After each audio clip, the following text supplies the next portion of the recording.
Want to stop your child from browsing through your Android 17 phone when you hand it over to watch videos or play games? Here's how to lock your phone to just one app using the app pinning feature. First, enable app pinning on your phone. Go to Settings, tap Security and Privacy, scroll to the bottom and tap More Security and Privacy.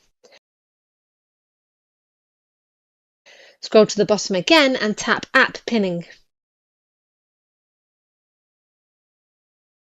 If app pinning isn't enabled, turn it on. Next, make sure Ask for Unlock Pattern before unpinning is enabled. This ensures your child won't be able to unpin the app unless they know your unlock pattern. Now let's test it. I'll open YouTube.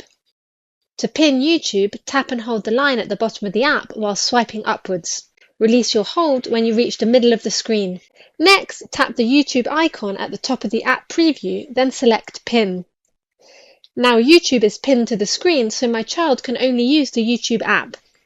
If my child tries to unpin the app, they'll be prompted to enter the unlock pattern. And that's it. If you have any questions, please leave a comment below the video.